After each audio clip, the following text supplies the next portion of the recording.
final topic because this is the fun. I want to have a little fun with y'all. So, if y'all have a way of revealing, not revealing, but I mean, or what y'all best and worst albums of 2014, definitely drop those in the comments. But um, Out Magazine, because we're already halfway through the year, 6 months in. This is month 7, so half the year is already gone. We're well into summer. Summer started about what, a week and a half, 2 weeks ago. So Out Magazine, I've seen a couple of other websites, but because this is a gay publication, we're going to entertain what the gays are listening to and what the gays feel is the best albums of the year so far. So Out compiled their list yesterday, actually. And so let's go down through it. So one of the albums that they picked was Ariana Grande's Eternal Sunshine. I disagree. That album is terrible. I find it, in my opinion, it's the worst album of 2024. But if y'all like basic R&B pop music, then I guess we'll go along with it. That y'all like it, I love it. But they said Ariana Grande's best chance for an album of the year win at the upcoming 2025 Grammys. Thank You Next might have given us the hits, but Eternal Sunshine is her clearest, tightest, and vibey work yet. The replay value is top tier. For who? Because word on the curb is people ain't featuring that record, especially not amongst the gays. Only made better by Grande's iconic remixes of the era. First of all, that mess and remix didn't even help the original. I tell you, the best version of Yes and, in my opinion, is the Bless Madonna remix. That's the only time I can tolerate that song. And I don't even care for the Boy Is Mine thing with her and Monica and Brandy. Somebody is uplifting, it's beautiful, it's pop music at its fine. Child, y'all need to get y'all the wax clean out y'all ears because I totally disagree with what y'all wrote here. But anyway, let's move on. They also said some girl, Rachel Chino-Riri. I don't know who the fuck that is, so let's move on. Another artist, they said Cowboy Carter by Beyonce. I will agree with that. I do like Cowboy Carter. I like the concept. I like the idea behind Cowboy Carter. It's definitely an album that has shifted the culture, especially it's ignited a conversation, whether you like the album or not. It has definitely ignited a conversation between, Black folks and country music, how the foundation of country was built by Black people. And how, even though there have been Black artists who have been not infiltrating is a poor choice of words, but even though there are Black artists who have been out here making country music, I do feel that Beyonce has definitely gotten a lot of people who weren't really into country interested in country and has been listening to other artists who y'all may not have heard of that she worked with on the record, like a Tanner Adele, Raina Roberts, those artists, just to name a few, Shabuzi, has gotten people interested in checking them out. So whether or not you like the album, I do agree with that.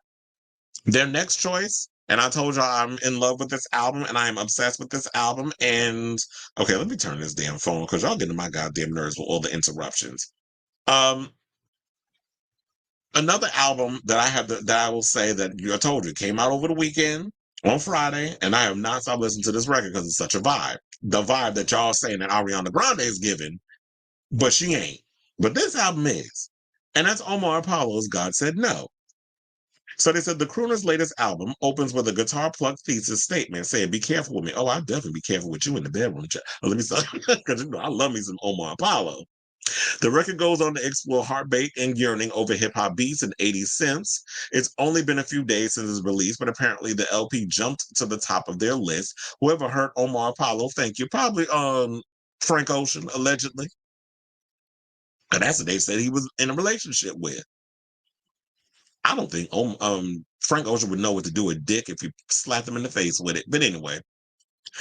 So another choice that they picked as their best choice, Billie Eilish's Hit Me Hard and Soft. Now I agree with this because we've had the conversations and I said that Billie Eilish, speaking of vibes, she's another one that's been giving me a full vibe with this album. To me, I feel like she's elevated herself in regards to her songwriting, the production quality, and her singing. She's not doing that low register, growl, mumbly type of vibe anymore. Like she's really hitting them, like she's taking them octaves up a bit. So Billie Eilish is singing on this record. Because she used to irritate me in her earlier stuff. Like she would kind of do that lower register, like the mumbling. You could barely understand what she's saying. Kind of like with Ariana Grande. Like I need subtitles on her ass what she's saying. Because she seemed like she be trying to do like that white girl playing hood chick cosplay with the way she sings. So they said her third album is a 10-track expansion of her sound and style, but just feels effortlessly cool even when it's absolutely devastating. Shihiro is one of the most unique songs of the year. Birds of a Feather has taken TikTok by storm with his breezy portrait of a forever love. And The Greatest captured the tragic accomplishment of putting yourself second for someone who isn't doing the same for you. And don't forget about the song where she's talking about she want to eat somebody's box.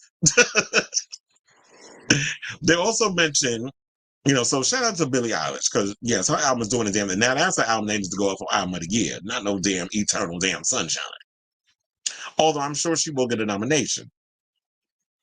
You know who I also think should get album of the year? Make Me Sweat, Make Me Holler. Tyler. Her album's getting a lot of praise from the industry. I think it's also on their list too, even though it didn't make mine. I haven't really listened to the album yet, so maybe I need to check out Tyler's new album. But yeah, I haven't gotten around to it. So they also said Turn 21 Arya Starr. I have no idea who that is. So let's move on. Where the Butterflies Go in the Rain by Raveena, another artist I have never heard of. But here's now this is on my list. Brat by Charli XCX. She's the it girl for a reason. Brat is Charli XCX at her most powerful, clever, and interesting. More than a decade after her debut, she finally has the bravado to back up the talent that's always been there. Sympathy as a Knife is cuttingly honest glimpse into her psyche over a chaotic beat and scream-worthy chorus, juxtaposed to the bravado bursting out of Von Dutch in 360. 360, the bigger thing looking at me. I'm everywhere, I'm so Julia. Like, how you even turn Julia into like this iconic thing, even though we ain't been checking for Julia Foxtail, but she made her, a thing for us to be paying attention to. So the neon green cover has become a meme-worthy moment. Yeah, because I see a lot of people be using the green font, on a lot of their posts on social media. So it's a moment doubling as a critique of the expectations we place on pop girls. The Girl So Confusing remix with Lorde is an instant classic. Yes, it is, child, because I've still been listening to that song. And the internet indeed did go crazy, just as Charli predicted. Charli XCX has made pop music fun again, and that's why we're obsessed with that record. Now, that's where they went in their best. But child, let's get to the worst. I think I kind of agree with the worst more than they best. So worst album they've chosen, Dula Peep's Radical Optimism. I wholeheartedly agree. So they said Dula Peep's latest feat isn't bad, just forgettable, which is even more disappointing considering how highly anticipated Radical Optimism was. Absolutely, especially after she came out with her last album. We was all anticipating Radical Optimism. And here's the thing. I love me some Tame Impala and Kevin's work with Tame Impala. However, it doesn't translate with Dula Peep's music. And I heard she came out with an extended version of Radical Optimism, but if I couldn't get through the original album, what makes you think I want to hear an extended version of it? So it says the songs retread the path future nostalgia laid down, but the record failed to produce anything as unique, or sonically interesting. Why listen to Training Season when you can listen to Physical? Or Falling Forever when you can remember the thrill of dancing to Don't Start Now? Dula Peep set a very high bar with future nostalgia and just couldn't reach it a second time. Another album they picked, and Charlotte, I already know I've been windmilling over this record saying it's a piece of shit. And I'm glad the gays agree. Taylor Swift's The Tortured Poets Department. A retread of all of Taylor Swift's familiar themes with nothing of interest to add to her lore because her fans are basic just like her and live for her basicness. The Tortured Poets Department offers some cool synth productions. From who? Are we talking about the dude from Bleachers? Because what the people were saying, they don't even like his production. His production has become predictable. As predictable as Taylor Swift's become with a lot of her music. They want her to stop working with Jack Antonoff. So it said that, but anyway, it said that, but ultimately it's too long, repetitive, cloudy, lyrical, mid, and worst of all, boring. Well, hello. But then we got white media fish continuing trying to shove this bullshit down our throat. Now the next album is like, damn, this woman can't catch a break. We talk about it every damn day on the show. Practically, we talked about it earlier. Jennifer, this is me now. Said Jennifer Lopez has become the internet's punching bag. I mean, quiet as it's kept. As of late, which we think is unwarranted, but her latest project, This Is Me Now, certainly didn't help her case. This passion project with a big budget, but feels like a first draft, imprecise and uninspired with thin melodies, thin vocals, and forgettable lyrics. I added the thin vocals in there. The accompanying Amazon Prime Video movie was a visually stunning yet baffling display of wealth that one laughed at more than laughed with. So, Chad, they said beautiful gowns. Oh my God, I totally forgot. I had a photo and stuff that I wanted to add to bit in the background to kind of give, a little situation to the thing where they had a couple of the albums. So we're gonna leave that up there, even though this is not there's some of my picks in there, but I said let's just add that photo up there. I forgot to add it because I got so caught up in the list. Child, we talked about her yesterday, so they put this in here too, and I'm glad the gays agree. Camila Cabello's CXOXO. They said Camila Cabello's latest album is a baffling departure from the songs that made her popular. What, Havana and Senorita? They said that's only 2 songs out of 4 albums. So CXOXO bumbles through various pop and hip hop sounds, funneling it through her sad Latina girl lens. Camilla samples the Dream Shorty is the shit on Dream Girls, which is fun in theory, but clunky in reality. The City Girls rapping over a wistful piano riff simply does not make sense. Then there's the downright baffling sample of Pitbull's Hotel Room Service on Check's Notes, a ballad. To top it off, Cabello's inexplicably gives Drake, who has been raked over the coals for months following Kendrick Lamar's massively successful diss tracks about him, a 2-minute solo interlude in the middle of the album. Talk about bad timing. Excuse me. Cabello's attempt to present something fresh comes across like the one video of Katy Perry awkwardly posturing next to Migos on SNL, Pretty When I Cry, and the Lil Nas X feature saved the album from being a complete scrap. Well, at least there was some positive in that. Okay, so that is their list. So now, of course, I had to come up with my own list because I was like, I know y'all about to miss a whole lot of damn albums and things. Oh my God, I totally forgot.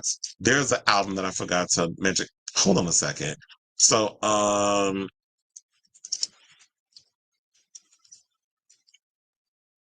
because I was like, an album just came to my head, and I need to write that down to add to my list. See, this is what I hate when I do stuff because then things start popping in my brain. I was like, wait a minute, they released a new album. I gotta add that to my list. So here's my list in no particular order. And then, like I said, if y'all have y'all favorite albums of the year, your best and worst, definitely drop that in the comments and I'll read them. In case I didn't bring some up. So in no particular order, best album so far of 2024: Charlie XCX's Brat, Beyonce, Cowboy Carter, A.G. Cook, Britpop, Omar Apollo, God Said No, Billie Eilish, Hit Me Hard and Soft, Kaytranada, Timeless, Channel Tres, Head Rush, Megan Thee Stallion, Megan, Jordy, who's another openly gay artist, Sex with Myself, Tove Lo and S.G. Lewis, Heat EP, even though, yeah, I'm even adding EPs up in here, and there's 2. That's one of them. Shy Girl, Club Shy. Club Shy. She actually released like a remix that she did an extended. There's so many different versions of Club Shy that's out, so it could be any of them. But I picked Club Shy anyway. So Justice, Hyper Drama, Shakira, Las Mujeres Ya No Lloran, Venus by Zara Larson, Kim Petras, Slut Pop Miami, Gustavo Stein, Gamma, Kalila, Rave N, the remixes, Tanashi, Match My Freak, the EP, and Cakes the Killer, Black Sheep, because I forgot to put Cakes Killer on here. And I definitely like his new album with, he got Dawn Richard and a bunch of other people on there. So I had to add him. like, because I always talk about Cakes the Killer on here. But yeah, so that's my list in no particular order. I didn't come up with a worst of. I just thought that, you know what, even though y'all put it in the thing, I was like, oh yeah, I know the albums and I could pretty much talk about that. But I don't really do worst albums anymore. Like I used to do that back in the day, but now I just put like my best of records and I'll let everybody else do that. And I'll just use this show to bring up the whole worst album of the year situation. But anyway, what are your choices in regards to best and worst of so far? Because like I said, we're halfway through the year. I'm definitely curious to hear what your choices are: best, worst, anything in between. But anyway, let me know what you guys think of this story in the comments down below.